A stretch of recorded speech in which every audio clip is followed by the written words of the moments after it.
तो इस वीडियो में हम बात करेंगे श्लोक नंबर 21 और 22।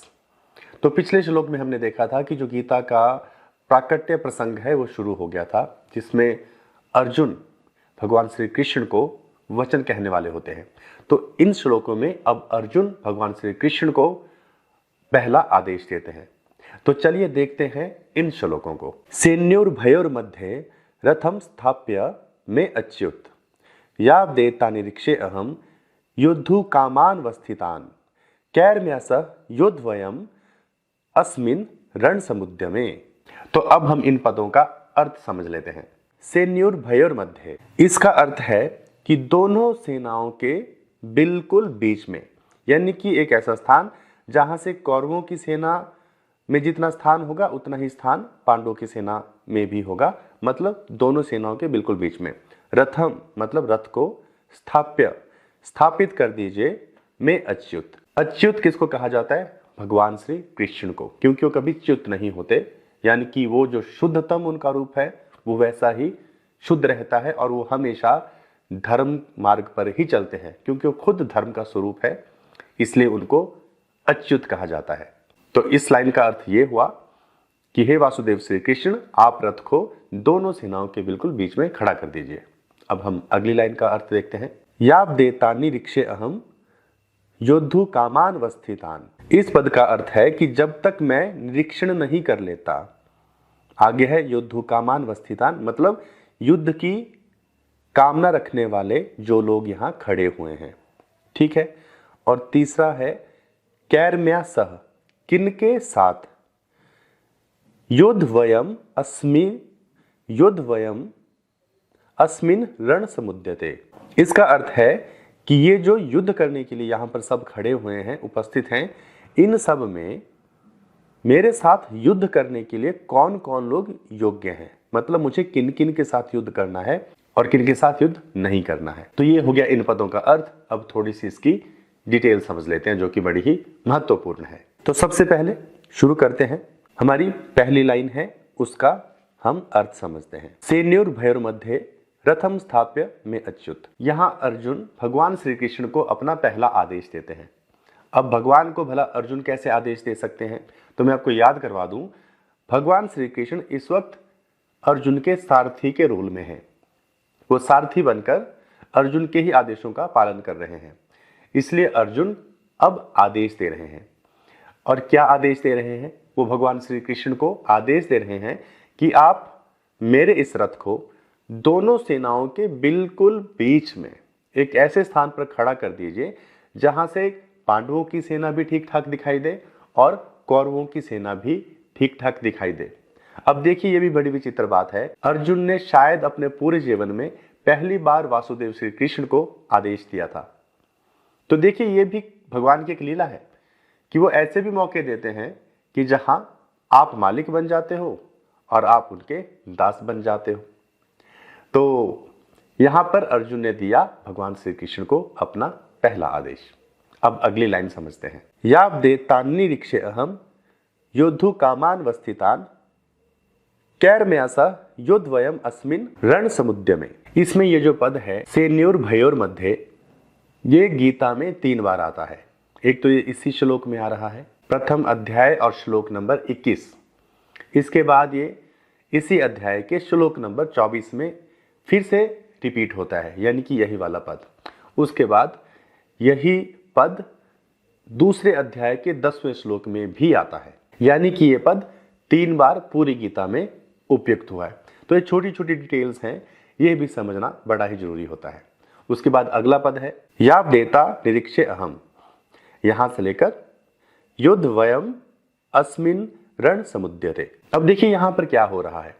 यहां पर अर्जुन निरीक्षण करना चाहते हैं, पहले वो देखना चाहते हैं कि कौन कौन योद्धा हैं जो उनसे युद्ध करने आए हैं। तो यहां पर एक और महत्वपूर्ण बात बताई है कि भले ही अर्जुन की सेना कम है, लेकिन उनके अंदर बल है, धर्म की शक्ति है, उनके साथ भगवान खड़े हैं और वो अपने धर्म का पालन कर रहे हैं। एक क्षत्रिय को जो करना चाहिए वो वही कर रहे हैं। एक फाइटर को क्या करना चाहिए? सबसे पहले तो रणनीति समझने की जरूरत है। इससे पहले कि युद्ध में कूद जाएं, थोड़ा सोच विचार करना जरूरी है। और यहां पर अर्जुन यही करने का प्रयास कर रहे हैं। वो देखना चाहते हैं कि कौन कौन लोग हैं यहां पर, ठीक है, कितने बलवान हैं, तो क्या रणनीति होगी, किस तरह से युद्ध करना है। ये ठीक वैसे ही है जैसे कि एक शेर जब भी शिकार करता है तो पहले वो देखता है कि मेरा शिकार कौन है, उसकी ताकत कितनी है, उसका आकार कितना है, छोटा है, बड़ा है, मुझसे कितनी दूरी पर खड़ा है और मुझे कितनी स्पीड से हमला करना पड़ेगा कि मैं उसको दबोच लूं, वो कहीं भाग ना जाए, कहीं हाथ से ना निकल जाए। तो शेर भी एक अच्छा मैथमेटिक्स इस्तेमाल करता है। कई बार अगर ये मैथमेटिक्स थोड़ा भी ऊपर नीचे हो जाए तो शिकार हाथ से निकल जाता है। यानी कि तैयारी बड़ी ही महत्वपूर्ण होती है। भले ही आप कितने भी तैयार हो, लेकिन फिर भी थोड़ा होमवर्क जरूरी होता है। यानी किसी भी समस्या को सुलझाने से पहले उसके बारे में अच्छे से समझना जरूरी है। तो यहां पर अर्जुन भी इसी बात को स्पष्ट कर रहे हैं कि वो कितना सजग है, वो कितना अलर्ट है अपने काम को लेकर, बिल्कुल भी लापरवाही नहीं बरत रहे हैं। ऐसी स्थिति में भी वो अपने दिमाग का अच्छे से इस्तेमाल कर रहे हैं। उन्हें पता है कि युद्ध करने से पहले क्या करना चाहिए और वो यही कर रहे हैं। तो ये तो होगी पहली बात। जब दूसरी महत्वपूर्ण बात भी यहां पर क्या है कि अर्जुन ये देखना चाहते हैं कि इन कौरवों में कौन कौन योद्धा है जिनके साथ मुझे युद्ध करना है। इसका मतलब क्या है, ये बड़ा ही महत्वपूर्ण है हमारे जीवन के लिए भी। महत्वपूर्ण कैसे है? महत्वपूर्ण ऐसे है कि यहां पर अर्जुन शॉर्ट लिस्ट कर रहे हैं क्योंकि बहुत सारे योद्धा हैं और अर्जुन दुनिया के सर्वश्रेष्ठ योद्धा हैं। तो अर्जुन अपने लिए अपने प्रतिद्वंदी छांट रहे हैं। यहां पे वो देख रहे हैं कि जो योद्धा मेरे लायक हैं, यानी कि जो टफ कंपटीशन देने वाले हैं, जिनके साथ युद्ध करने में संघर्ष हो, वो उनको ढूंढ रहे हैं वहां पे। ऐसा नहीं है कि वो किसी के साथ भी युद्ध करेंगे। अर्जुन देख रहे हैं कि जिनसे लड़ना मुश्किल होगा उनके साथ ही युद्ध करना है। यानी कि वो अपने आप को आसान टारगेट नहीं देना चाहते यहां पे, क्योंकि वो अर्जुन है। और अर्जुन क्यों अर्जुन है? अर्जुन इसलिए अर्जुन नहीं बना है कि उसने अपने जीवन में आसान आसान चीजों को किया है। अर्जुन इसलिए अर्जुन बना है क्योंकि अर्जुन ने वो किया है जो करना बिल्कुल सरल नहीं था। जैसे कि एक प्रसंग आता है, गुरुकुल में द्रोणाचार्य कौरवों को और पांडवों को एक साथ शिक्षा दे रहे थे। तब पेड़ पर एक चिड़िया थी और उसकी आंख पे निशाना लगाना था। तो जब अर्जुन को द्रोणाचार्य कहते हैं कि अर्जुन क्या तुम्हें चिड़िया दिखाई दे रही है, तो अर्जुन कहते हैं कि गुरुश्रेष्ठ, मुझे तो चिड़िया नजर ही नहीं आ रही है, मुझे तो बस चिड़िया की आंख नजर आ रही है। तो ये सुनकर सभी हंसने लगते हैं। तो यहीं से पता चलता है कि अर्जुन कभी भी सरल चीजें नहीं करते थे। उनका लक्ष्य हमेशा ही मजबूत था और कठिन था। इसलिए वो अर्जुन बने, इसलिए वो दुनिया के सर्वश्रेष्ठ योद्धा बने थे। और देखिए आज वो क्या कर रहे हैं, मुश्किल लक्ष्य ढूंढ रहे हैं। हम लोग अपने जीवन में क्या करते हैं, आसान लक्ष्य ढूंढते हैं, कंफर्ट की तरफ भागते हैं कि आसानी से काम हो जाए, ज्यादा प्रयत्न ना करना पड़े, ज्यादा मुश्किल ना हम लोगों को पड़े, छोटी छोटी चीजों से डर जाते हैं। लेकिन अर्जुन ने ऐसा नहीं किया। अर्जुन का मानना यह है कि वो क्षत्रिय हैं और अगर कोई भी योद्धा ऐसा है जो उनकी टक्कर का नहीं है, तो अर्जुन एक ही बाण में किसी भी योद्धा को नीचे गिराने का दम रखते थे। ज्यादातर योद्धा ऐसे थे जो अर्जुन के सामने टिक ही नहीं सकते थे। मुश्किल से 2-4 लोगों की बात कर सकते हैं, गिन सकते हैं, जैसे कि भीष्म पितामह, वो थे टक्कर की चुनौती वाले, जिनको हराना आसान नहीं था क्योंकि उनको इच्छा मृत्यु का वरदान था और युद्ध कला में तो वो क्या ही कहना, गंगा के पुत्र थे। दूसरा कर्ण था जो अर्जुन के ही समान था। तीसरे द्रोणाचार्य थे जो अर्जुन के भी गुरु थे। कृपाचार्य थे। तो ये 3-4 लोग थे जो अर्जुन से युद्ध करने में सक्षम थे। बाकी कौरवों में ऐसा कोई नहीं था जो अर्जुन से युद्ध कर सकता था। इसीलिए यहां पर यह बात महत्वपूर्ण होती है कि अर्जुन ऐसे योद्धाओं से युद्ध करना ही नहीं चाहता था जो उसकी बराबरी के नहीं थे, क्योंकि उसको लगता है कि जो मेरी क्षमता है उसके अनुरूप ही बराबर वाले के साथ युद्ध करना है, या अपने से मजबूत वाले के साथ युद्ध करना है, अपने से कमजोर वाले के साथ युद्ध नहीं करना है। ये तो मेरी क्षमता का ही अपमान है, ये तो क्षत्रिय धर्म का अपमान है। मतलब एक लड़ाके को हमेशा ही अपना जो लक्ष्य है बड़ा रखना चाहिए और उससे घबराना नहीं चाहिए, क्योंकि जो संघर्ष भरा रास्ता होता है वही कोई बड़ी उपलब्धि होती है। जैसा मैंने कहा कि अर्जुन इसलिए अर्जुन था कि उसने जीवन में संघर्ष किया। देवता लोग भी अर्जुन को लेकर जाते थे युद्ध करने के लिए। अब आप सोचिए भला, देवताओं को भला किस बात की कमी, वो अर्जुन को लेकर जाते थे दैत्यों के साथ युद्ध करने के लिए, और अर्जुनों ने कई दैत्यों को देवताओं के साथ लड़ते हुए हराया है, इसीलिए वो अर्जुन थे।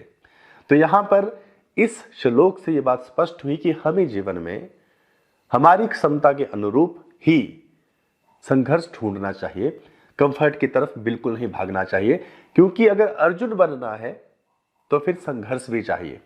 हम बड़े बड़े सपने सोचते हैं अपने मन में कि हमें ये करना है, हमें वो करना है, हमारे पास ये नहीं है, हमारे पास वो नहीं है, लेकिन उस वक्त हमें ये रियलाइज भी करना चाहिए या एनालाइज करना चाहिए कि क्या हम जो कर रहे हैं उसको करने में हमें कठिनाई हो रही है या फिर नहीं हो रही है।